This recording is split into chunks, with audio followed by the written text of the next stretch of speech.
नमस्कार स्टूडेंट, स्वागत है आपका हमारे YouTube के ऑनलाइन सेशन में।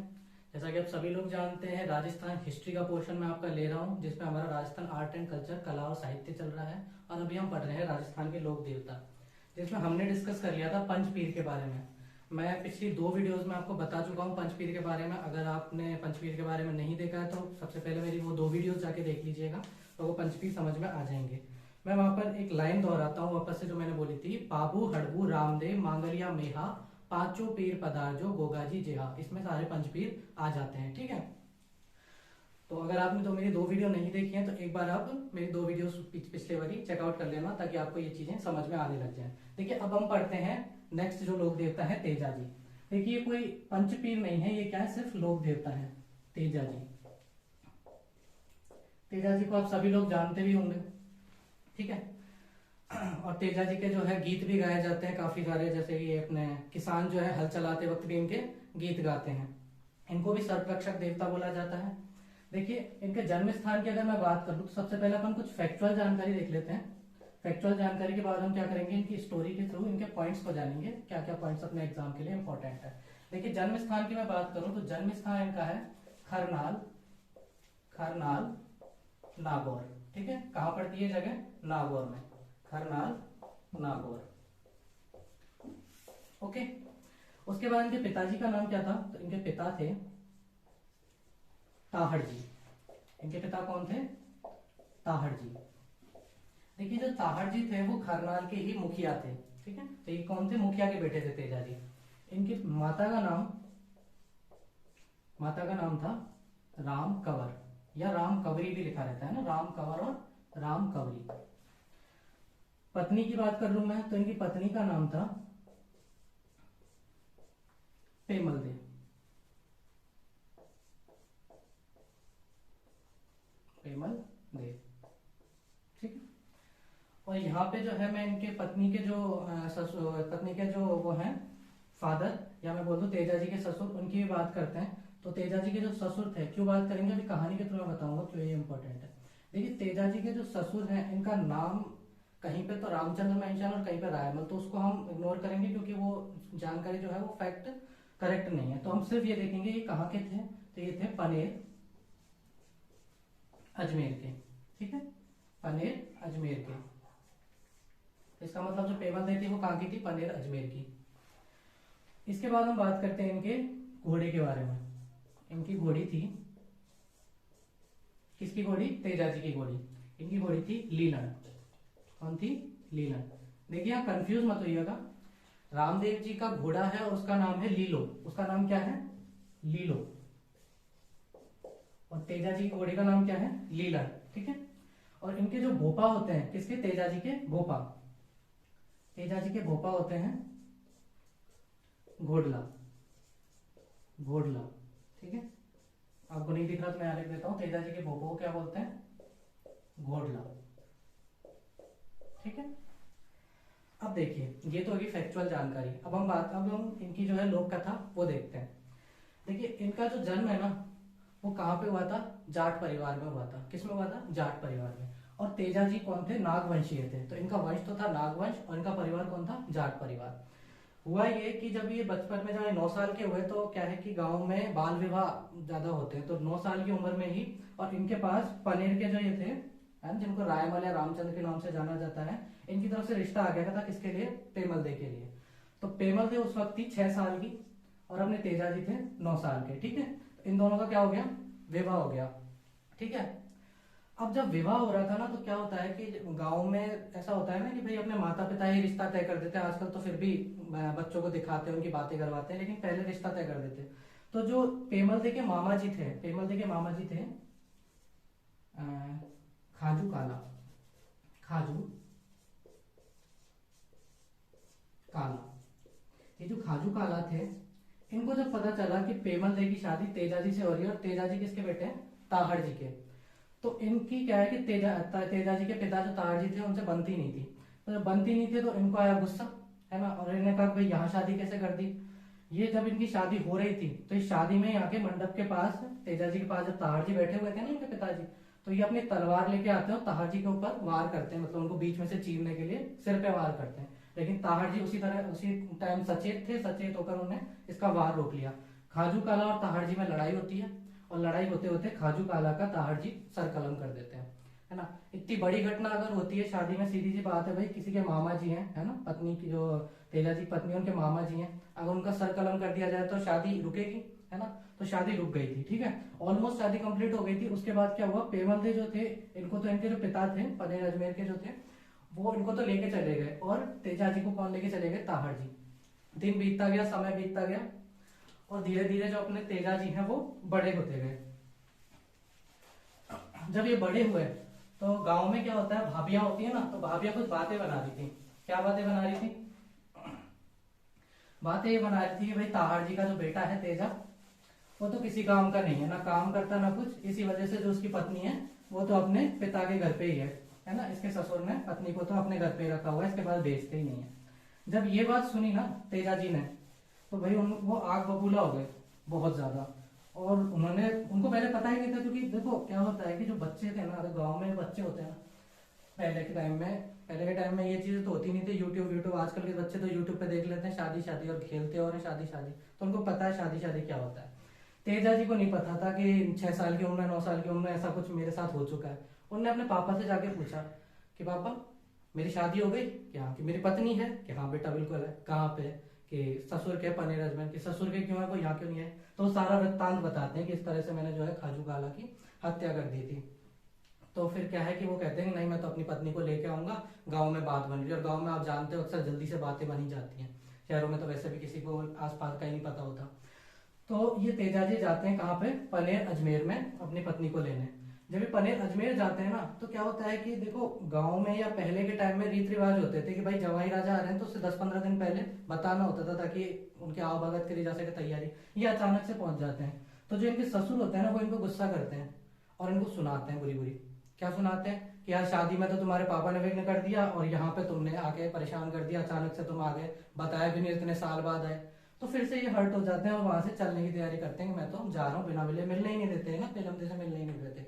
तो क्या होता है, जो इनकी वाइफ होती है उनको पता चलता है कि भाई मेरे जो पति हैं वो गुस्सा है, और गुस्सा हुए पति को कैसे मनाएगी वाइफ, गिफ्ट देगी। तो ये गिफ्ट भेजती है, ठीक है। और ये गिफ्ट किसके थ्रू भेजती है, एक गुजरी होती है, लाछा गुजरी। कौन सी होती है, लाछा।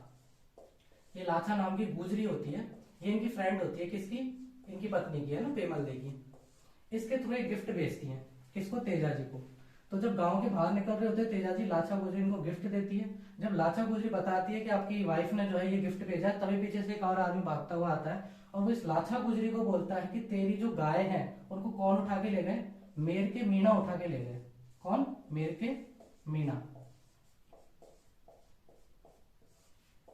ठीक है। तो मेर के मीणा उठा के ले गए लाछा गुजरी की गाय। ये सुनते ही लाछा गुजरी रोने लग जाती है, ठीक है। तेजा जी पूछते हैं क्या हुआ भाई, तो बताती है कि इस तरह से मेरी तो गाय उठा के ले गए। अब भाई वाइफ की फ्रेंड ने मदद तो करनी पड़ेगी, है ना। तो वाइफ की फ्रेंड की मदद करने के लिए उनको वचन देते हैं कि ठीक है मैं छुड़ा के लाता हूँ तेरी जो भी गाय है मेरे के मीणाओं के पास, मैं छुड़ा के लाता हूँ, ठीक है। ये जब गाय छुड़ाने जाते हैं तो रास्ते में क्या होता है, गाँव पड़ता है। देखिए गाँव का नाम क्या है, सेंदारिया। गाँव का नाम क्या है, सेंदारिया। इस सेंदारिया गाँव में क्या होता है कि सेंदारिया गाँव अजमेर में ही है, सेंदारिया गाँव भी। ये सेंदारिया गाँव में क्या होता है, सेंदारिया, इसमें एक जो सर्प है ना वो जलता हुआ पड़ा रहता है ना, मतलब जिंदा जिंदा रहता है, वो जला हुआ रहता है ना, उसमें आग लगी होती है। तो ये क्या करते हैं, उसके आग बुझाते हैं, आग बुझाते हैं। सर्प बहुत गुस्से हुए में होता है, गुस्साया रहता है बहुत ज्यादा। ये पूछते हैं कि भाई क्या हुआ। वो कहता है कि मेरी जो वाइफ है पता नहीं कहाँ चली गई, और आप जो मानव है वो बहुत ही ज्यादा इस तरह से मेरे को परेशान कर दिया और मेरे को जला दिया।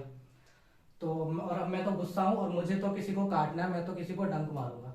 तेजा जी ने कहा कि महाराज अभी तो मैं आपसे डंक नहीं खा सकता, क्योंकि मैंने किसी को वादा किया, किसको, लाछा गुजरी को वादा किया उसकी गाय बचाने के लिए, ठीक है। तो मैं पहले गाय बचा के आऊं, फिर मैं आपके पास आ जाऊंगा, आप मुझे डस लीजिएगा।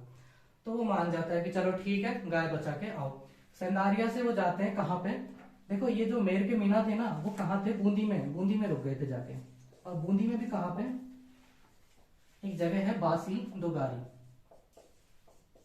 बासी दोगारी, इस जगह पे मेर के मीना थे, ठीक है, गाय लेके बैठे थे। यहाँ पे कौन जाते हैं, तेजा जी, और तेजा जी इनसे युद्ध करते हैं।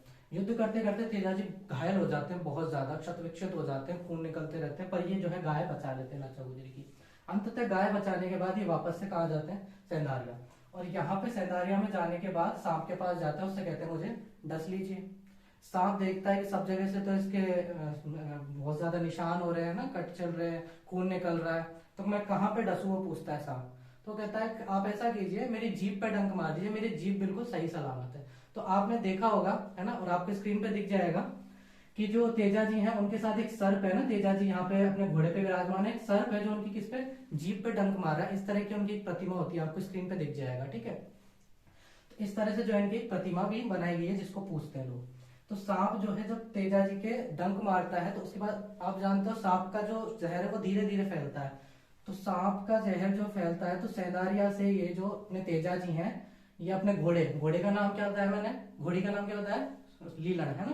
तो लीलन पे बैठ के सेंधारिया से कहाँ पे आते हैं, सुरसुरा नामक स्थान पे। देखिए कहाँ पे आते हैं, ये भी अजमेर में ही पड़ता है ना। सुरसुरा नामक स्थान पर आते हैं, देखिए सुरसुरा नामक स्थान पर आता है सुरसुरा। ये सुरसुरा जो जगह है ना, यहाँ पर आके इनकी मृत्यु हो जाती है, ठीक है। तो जब सांप ने काटा कहाँ पे, सेंधारिया के जंगलों में, सुरसुरा में आकर इनकी मृत्यु हो जाती है, ठीक है। देखिए इसी कारण से जो है इनको सर्प रक्षक देवता भी बोलते हैं। देखिए मैंने जो है आपको इससे पहले वाली जो 2 वीडियो है उनमें एक और सर्प रक्षक देवता बताए थे, मुझे कमेंट सेक्शन में आप बताइएगा उनका नाम क्या है, ठीक है। तो ये कौन है, ये सर्प रक्षक देवता है। इनके भी लिए कहा जाता है जब इनकी थान पे किसी को लेकर जाया जाता है तो सर्प जो विष है वो बाहर आने लगता है, ठीक है। तो अब देखिए एक इनको बोलते हैं काला बाला का देवता, तेजाजी को क्या बोलते हैं, काला बाला का देवता। किसका, काला बाला का देवता। अब ये क्या चीज है, इसके लिए 2 किंवदंतियां प्रचलित है। पहली किंवदंती तो ये जो मैंने बताया आपको कि पेमलदे के जो मामा जी थे खाजू काला, है ना, इनके जो शादी हुई थी उसी वक्त उनकी डेथ हुई थी। तो इस तरह के जो भी बोलते हैं ना विघ्न करने वाले लोग, उनसे बचाते हैं। दूसरी जो किंवदंती है, जो स्ट्रॉन्ग किंवदंती है ना, मैं कहूँ जो स्ट्रॉन्ग फैक्ट है वो ये है कि अकाल, जब भी कृषि जो होती है ना, खेती जो होती है उसमें अकाल पड़ता है, पाले की स्थिति आती है, तो तेजाजी का क्या किया जाता है, तेजाजी की आराधना की जाती है। तो उसको बोलते हैं काला बाला का देवता, मतलब कि अकाल से बचाने वाला देवता। इसीलिए जो अपने ये होते हैं किसान, वो खेतों में हल चलाते वक्त भी तेजाजी के गीत गाते हैं। देखिए मैंने ये तो हो गई बात तेजाजी की। अब तेजाजी के मंदिरों की बात कर लेते हैं, ठीक है। तेजाजी के मंदिरों की बात करूं मैं, तो तेजाजी के मंदिर देखो, सबसे पहले तो इनका मंदिर है कहाँ पे, सेंधारिया में। सेंधारिया में मैंने आपको बताया सांप ने काटा था, तो वहां पे एक मंदिर है इनका, कहाँ पे, सेंधारिया। ये कहाँ है, अजमेर में, ठीक है। सेंधारिया से सुरसुरा के बीच में एक गांव और पड़ता है, ठीक है, उसका नाम क्या है, भावता। यहाँ पर मंदिर क्यों बनाया, क्योंकि वहां के लोगों की ऐसी मान्यता है भाई, जब यहाँ से सेंधारिया से सुरसुरा जा रहे थे तो तेजाजी के यहाँ क्या पड़े थे, पग पड़े थे, है ना। तो ये भूमि क्या है, ये शुद्ध हो गई है ना, इसलिए भावता में भी इनका एक मंदिर बना दिया गया। और एक मैंने बताया आपको सुरसुरा।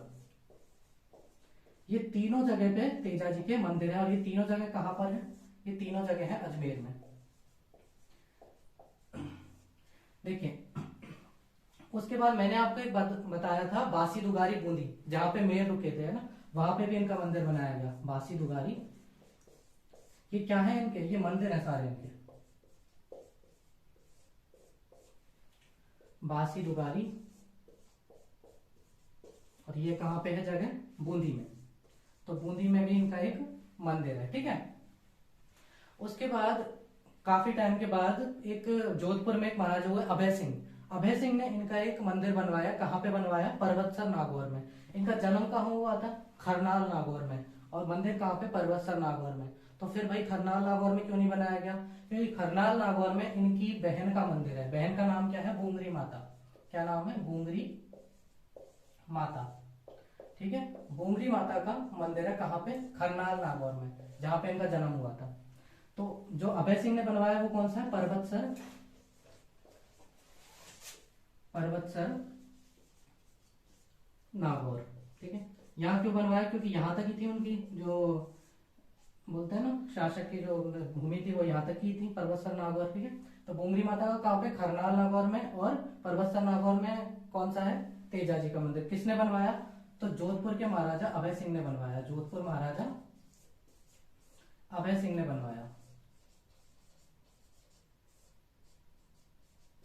क्योंकि इनकी रियासत परबत्सर तक ही थी इसलिए बनवा दिया। ओके, देखिए ये तो हो गए इनके मंदिर। मंदिर के बाद हम बात करते हैं कि इन जो तेजा जी है ना, इनके ऊपर डाक टिकट जारी किया गया था। इन पर डाक टिकट कब जारी किया गया, तो 2010 में इन पर डाक टिकट जारी किया गया। कब जारी किया गया, 2010 में। डाक टिकट समझता है, डाक टिकट पर इनकी क्या है, मूर्ति है, ठीक है। तो डाक टिकट जारी किया गया कब, 2010 में, डाक टिकट। और ज्यादातर सामान्यतः जितने भी लोग देवता है ना, सभी की पूजा खेजड़ी के पेड़ के नीचे सामान्यतः की जाती है, ठीक है। तो ये हो गए अपने तेजा जी। तेजा जी के बाद हम बात कर लेते हैं देवनारायण जी की। मैं इससे पहली 2 वीडियोस में भी आपको बता चुका हूं, मैं एक बात 2-3 बार दोहरा चुका हूं एक बात को, कि सबसे पॉपुलर या सबसे प्रसिद्ध फड़ किसकी है, तो उसका आंसर क्या है, बाबूजी। और मैंने बोला कि सबसे लंबी फड़ किसकी है, तो वो है देवनारायण जी की। कैसे है लंबी फड़, अभी साबित करते हैं अपन, ठीक है। कैसे साबित करेंगे, क्योंकि उनकी कहानी इतनी लंबी है, शॉर्ट में आपको सुनाऊंगा। देखिए अब हम बात करते हैं देवनारायण जी की।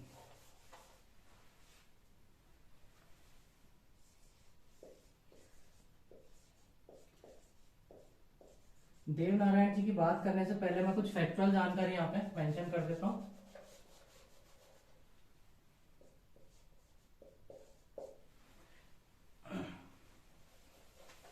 देखिए सबसे पहले तो इनका जन्म स्थान देखते हैं।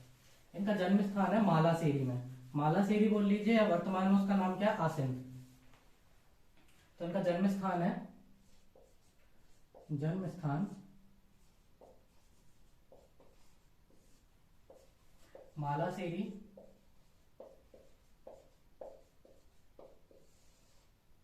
या आसिंद।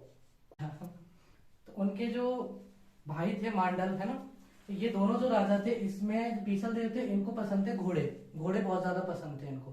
तो इन्होंने कहा कि भाई घोड़ों का मेला लगा है मांडल, अच्छे अच्छे घोड़े ले आ। तो मांडल जी जब जाते हैं घोड़े देखने, तो वहां पे क्या है कि उनको पता चलता है कि ये जो लोग हैं ये सब भूख प्यास से पीड़ित है, इनके पास पानी नहीं है। तो पानी के लिए क्या करते हैं, वो एक तालाब बनवा देते हैं। जब ये तालाब बनवा देते हैं तो इनके पास पैसे खत्म हो जाते हैं। तो अब भाई अपने बड़े भाई को क्या जवाब देंगे ये, तो बड़े भाई को जब पता चलता है तो वो उनको देखने आते हैं कि भाई अब तक घोड़े क्यों नहीं लेके आया। जब उनको ये पता चलता है कि उन्होंने तालाब बनवा दिया है इस तरह से, और मांडल को ये पता चलता है कि मेरे बड़े भाई देखने आ रहे, तो उसी तालाब में क्या ले लेते हैं, समाधि ले लेते हैं। मांडल का ही एक बेटा था हरिदेव, ठीक है। ये हरिदेव जी जो थे, इनको शिकार का शौक था। ये सभी फड़ में लिखा हुआ है, देवनारायण जी की फड़ में लिखा हुआ है, ठीक है। इनको शिकार का बहुत शौक था, ये शिकार करते थे। एक बार क्या हुआ, शिकार करने के लिए गांव में गए, ठीक है। जब ये गांव में गए तो वहां इनको पता चला कि यहाँ पे एक बाघ है जो लोगों को खाता है, ठीक है। तो इस चक्कर में यहाँ के जो लोग बाघ है वो बहुत ज्यादा डरे हुए हैं, और उन्होंने एक युक्ति निकाली कि प्रतिदिन हम क्या करेंगे कि एक जो भी इंसान होगा उसको बाघ के सामने पटक देंगे, वो उसको खा लेगा और हम बाकी सब बच जाएंगे।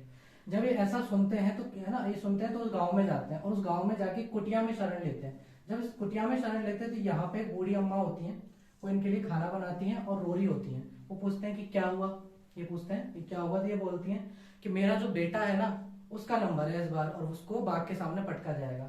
ये कहते हैं कि माता, आपने मुझे माता के समान प्यार दिया है, आपने मुझे खाना दिया है, मैं एक वचन देता हूँ आपको कि इस बार आपके बेटे की जगह मैं जाऊंगा और जो भी बाघ है उससे मैं निपटूंगा। ये क्या करते हैं, जो ये खाना बनाते हैं ना, उसी आटे का एक पुतला बनाते हैं और बाहर रख देते हैं। शेर देखता है उस पुतले को, उसको लगता है कि कोई आदमी है, तो उसको झपट्टा मारने के लिए वो जाता है। उसी वक्त क्या करते हैं, हरिदेव जी अपनी तलवार निकालते हैं, और देखो इनका एक और नाम है हरिदेव जी या हरिराव जी, तो कंफ्यूज मत होइएगा, दोनों ही नाम है इनके, ठीक है, हरिदेव जी या हरिराव जी। तो क्या करते हैं, हरिदेव जी अपनी तलवार निकालते हैं, उसका सिर काट देते हैं। सिर काट के, और इनकी वाहवाही हो जाती है वहां पे, सिर को उठा के ये बोलते हैं कि मैं तो जो है इसको और वहां लेके जाऊंगा, क्या बोलते हैं, गंगा में इसको धोऊंगा तलवार को, क्योंकि ये अपवित्र हो गई हो। तो ये लेके जाते हैं। वहां पे क्या होता है, ब्राह्मण की एक कन्या होती है वहीं पे, तो गंगा के किनारे पर ही वो क्या कहती है कि वो क्या प्रण लेती है कि अब जो सुबह मैं सबसे पहले जिस किसी का भी मुंह देखूंगी उसी को मैं अपना पति मान लूंगी, ठीक है। और मैं क्या करूंगी, वो विष्णु जी की आराधना करती हैं। तो सब जब वो सवेरे उठती हैं तो ये भी सवेरे जाके अपनी तलवार धो रहे होते हैं वहां पे। तो उनको देख लेती है वो कन्या। जब वो कन्या इनको देख लेती है तो हरिदेव जी अपना मुंह छुपाने के लिए वो जो शेर होता है ना, शेर का मुंह अपने सामने रख देते हैं और खड़क को इस तरह से रखते हैं कि भाई अब सचेत होने के लिए, भाई किसी को मारने के लिए कोई पीछे से तो नहीं आ रहा। तो इस तरह से वो जो शेर का मुंह उसको सामने कर लेते हैं। वो कन्या देख लेती है। वो कन्या देखती है तो वो कहती है कि हे भगवान, ये क्या अपशगुन हो गया, अब तो मेरे जो संतान होगी वो शेर के मुंह वाली होगी। तो ये हरिदेव जी जब ऐसा करते हैं तो हरिदेव जी से वो क्या विवाह का प्रस्ताव रख देती है कि आप मुझसे विवाह कीजिए, आपने इस तरह का मेरे साथ कर्म कर दिया। तो ये विवाह करने के लिए उसके साथ तैयार हो जाते हैं।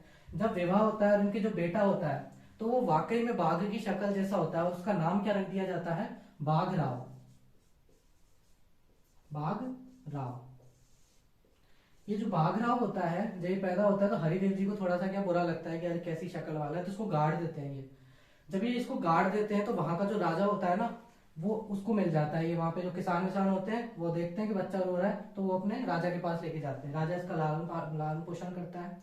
और बाघ राव भी आगे चल के क्या बनता है ना, इन्हीं की जो शाखा है ना, राव से क्या बन जाता है, रावत। और इसी बाघ रावत से, इस बाघ रावत से क्या बना है, बगड़ावत। ठीक है, क्या बना है, बगड़ावत। और ये जो देवनारायण जी हैं ये बगड़ावत फैमिली से बिलोंग करते हैं। ये जो बगड़ावत थे मतलब कि बाघ रावत के वंशज, वो कौन थे, सवाई भोज। और सवाई भोज के बेटे कौन थे, देवनारायण जी।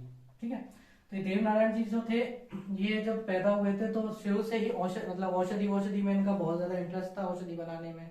तो ये औषधि के देवता भी कहलाते हैं देवनारायण जी। और दूसरी बात, इनको बोलते हैं औरण का देवता। अभी औरण क्या चीज है, ये औरण का मतलब होता है कि आपकी जो मंदिर होता है, मंदिर के आसपास की जो भूमि होती है उसको यूज में नहीं लिया जाता। क्यों यूज में नहीं लिया जाता, बोलते हैं कि यहाँ तक भगवान की जो है, भगवान का स्थान है, तो उसको क्या बोलते हैं, ओरण। तो मंदिर के आसपास की जो खाली भूमि होती है उसी को हम क्या बोलते हैं, ओरण। देखिए, तो देवनारायण जी को क्या बोलते हैं, एक तो औषधि का देवता और ओरण का देवता। औषधि और ओरण का देवता। देवनारायण जी की फड़ सबसे लंबी है, मैंने बता दिया आपको।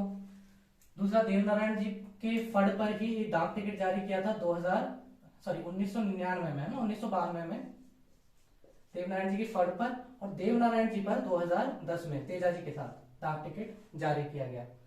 अब इनके मंदिरों की हम बात कर लेते हैं। इनके 4 मंदिर हैं। कौन कौन से मंदिर है, देखिए। एक तो इनके जन्म स्थान पर ही है, आसिंद में। एक तो कहां है, आसिंद में। एक है देवमाली ब्यावर में।